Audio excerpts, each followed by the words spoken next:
YouTubeच्या monetisation क्रायटेरियामध्ये खूप मोठा change झालाय आणि YouTube चॅनल मॉनिटाईज करणं आता खूप अवघड होऊन बसलंय. असे व्हिडिओज आता खूप व्हायरल होत आहेत. पण नेमकं सत्य काय? खरंच हा एवढा मोठा बदल झालाय का? तर हे सगळंच मी आजच्या व्हिडिओमध्ये तुमच्यासोबत डिस्कस करणार आहे. तर आधी समजून घेऊयात YouTubeचा सध्याचा YouTubeच्या ॲड्स मधून पैसे कमावण्याचा क्रायटेरिया नेमका काय आहे? तर सध्या काय क्रायटेरिया आहे? तर आपल्या YouTube चॅनलवर आपले 1000 सबस्क्रायबर पूर्ण असायला हवेत आणि मागच्या एका वर्षात आपण आपल्या YouTubeच्या व्हिडिओज थ्रू आपले 4000 valid public watch hours complete केलेले असायला हवे. किंवा अजून एक दुसरं काय आहे तर शॉर्ट्स व्हिडिओ थ्रू. म्हणजे तुम्ही जर लॉंग व्हिडिओ अपलोड करत नसाल आणि तुम्हाला तुमचं चॅनल शॉर्ट व्हिडिओज थ्रूच मॉनिटाईज करायचं असेल तर तो क्रायटेरिया असा आहे की मागच्या 90 दिवसांमध्ये तुमच्या शॉर्ट्स व्हिडिओजला 10 मिलियन व्ह्यूज म्हणजे 1 कोटी व्हॅलिड शॉर्ट्स व्ह्यूज असावे लागतात. म्हणजे या दोन्ही पैकी तुम्ही कुठलाही एक रूट निवडू शकता आणि एका वेने तुमचा चॅनल मॉनिटाईज करून घेऊ शकता आणि त्यातून पैसे कमवू शकता. आणि खरं विचार करायला गेलं तर हाच क्रायटेरिया फुलफिल करणं आणि यातून चॅनल मॉनिटाईज करणं हेच एवढं सोपं नाहीये. आणि यातून अजून या दोन्ही पैकी जर शॉर्ट्सचं तुम्ही निवडत असाल तर मागच्या 90 दिवसांमध्ये 10 मिलियन म्हणजे 1 कोटी शॉर्ट्स व्ह्यूज मिळवणं हे तर खूपच कठीण आहे. मग यात त्यापैकी चांगलं काय होतं तर लॉंग व्हिडिओज बनवणं आणि त्याला 4000 वॉच अवर्स मागच्या 1 वर्षात तुम्ही कंप्लीट करायचे. म्हणजे आज जर आपण एखादा व्हिडिओ टाकायला सुरू केला तर पुढच्या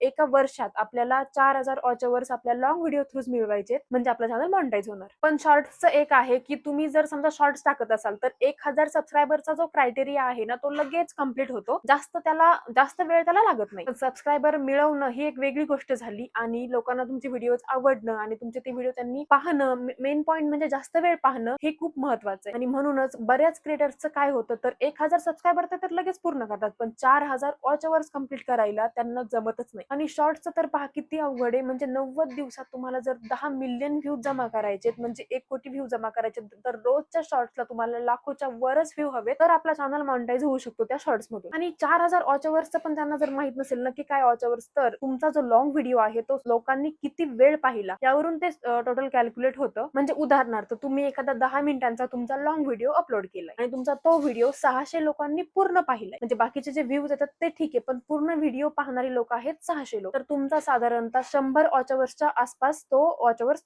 तुमचा कॅल्क्युलेट केला जाईल. त्यामुळे फक्तच व्हिडिओ अपलोड करणं महत्वाचं नाही तर तो व्हिडिओ मध्ये काहीतरी क्वालिटी असायला हवी जेणेकरून लोक तो जास्तीत जास्त वेळ पाहतील आणि त्यातून आपला तो वेळ कॅल्क्युलेट होऊन आपला तो मॉनिटायझेशनचा क्रायटेरिया आपल्याला कंप्लीट करता येईल. म्हणजेच तुम्ही लॉंग व्हिडिओच्या पब्लिक वॉच अवर्सच्या रूटने किंवा शॉर्ट व्ह्यूजच्या रूटने अशा दोन्हीपैकी कुठल्याही एका रूटने युट्यूब पार्टनर प्रोग्राम मध्ये पार्टिसिपेट करू शकता आणि तिथून पैसे कमवू शकता. आणि आता खरी गंमत इथून सुरू होते कारण युट्यूबने या दोन्ही रूटच्या क्रायटेरियामध्येच बदल करून टाकलाय. म्हणजेच काय ज्यांचे कोणाचे युट्यूबचे चॅनल अजून पण मॉनिटाईज झालेले नाहीत म्हणजे ते सगळे युट्यूबसाठी नवीन क्रिएटर आहेत त्यांच्यासाठी युट्यूबने त्याच्या मॉनिटायझेशन क्रायटेरियामध्ये पूर्ण चेंज केलाय. थोडक्यात तो वाढवून ठेवलाय. म्हणजे लॉंग फॉर्म व्हिडिओसाठी मी जे आधी सांगितलं 4000 वॉच अवर्सचं टार्गेट होतं ना ते आता 8000 वॉच अवर्स वर गेले म्हणजे दुप्पट डायरेक्ट. आणि शॉर्ट व्ह्यूजचा क्रायटेरिया जो आता आहे 10 मिलियन व्ह्यूज म्हणजे 1 कोटी व्ह्यूज तो वाढून म्हणजे दुप्पटच होऊन 20 मिलियन व्ह्यूज किंवा 2 कोटी व्ह्यूज वर गेलाय. म्हणजेच तुम्ही जर नवीन क्रिएटर असाल आणि तुमचं चॅनल अजून पण मॉनिटाईज झालेलं नसेल तर हा बदल खूप महत्वाचा आहे आणि खरंच हे सगळं खूप अवघड होऊन बसणार आहे. आता जो युट्यूबचा हाफ मॉनिटायझेशनचा क्रायटेरिया आहे तो ॲज इट इज राहणार आहे. म्हणजे जो फॅन फंडिंग कडून आपण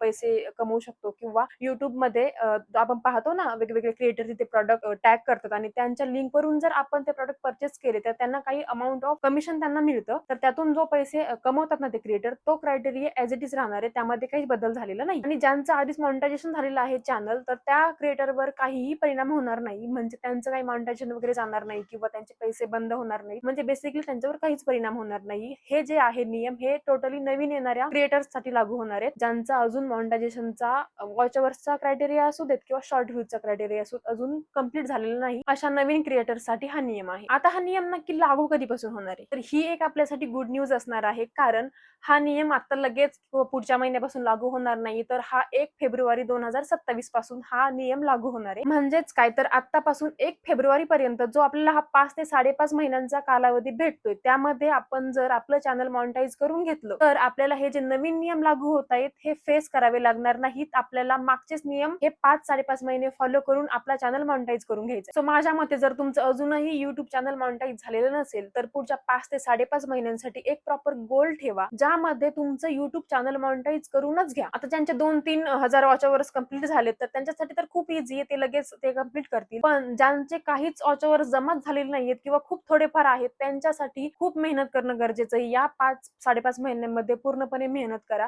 आणि अजून पण जर कोणी विचार करत असेल की YouTube चॅनल अजून सुरूच करायचं, त्यांच्यासाठी पण खूप चांगली संधी आहे ही, की आता चॅनल ओपन करा. पुढच्या 5-5.5 महिन्यांमध्ये मॉनिटाईज करून घ्या, कारण 2027 नंतर हे खूप अवघड होणार आहे. 4,000 वॉच अवर्स कंप्लीट करणंच खूप अवघड आहे आणि त्यानंतर ते दुप्पट होणार आहेत. म्हणजे तुम्हीच विचार करा. तर हा होता YouTube मॉनिटायझेशनचा अपकमिंग अपडेट. खरं सांगायचं तर नवीन क्रिएटर्ससाठी हा थोडं अपडेट जरा चॅलेंजिंग आहे, पण इम्पॉसिबल मात्र नक्कीच नाही. तर यामध्ये जर तुम्ही कन्सिस्टन्सी ठेवली, एकदम असा क्वालिटी कंटेंट अपलोड केला आणि जर एकदम स्ट्रॅटर्जीने लॉंग व्हिडिओज असू देत किंवा शॉर्ट व्हिडिओज असू देत त्यावर काम केलं, तर मॉनिटायझेशन तुमचं नक्कीच अचीव्ह होऊ शकतं. आणि तुम्ही पण मॉनिटायझेशनसाठी युट्यूब वरती काम करत असाल, तर तुमचा सध्याचा वॉच अवर्स किंवा जर शॉर्टचे व्ह्यू तुम्ही काउंट करत असाल, तर ते किती झाले ते मला कमेंटमध्ये नक्की सांगा. मला पण बघायचंय किती क्रिएटर्स या युट्यूबच्या मॉनिटायझेशन जर्नीवर काम करत आहेत आणि त्यांची अजून किती जर्नी बाकी आहे. आणि हा व्हिडिओ तुमच्या एखाद्या क्रिएटर फ्रेंड सोबत नक्की शेअर करा, कारण त्याला अजून या अपडेट बद्दल कदाचित माहिती नसेल. तो व्हिडिओ आवडला असेल तर लाईक करा, आपल्या चॅनलला सबस्क्राईब करा आणि फेब्रुवारी 2027 पर्यंत चॅनलला कसं मॉनिटाईज करता येईल यावर नक्की काम करा. बाय.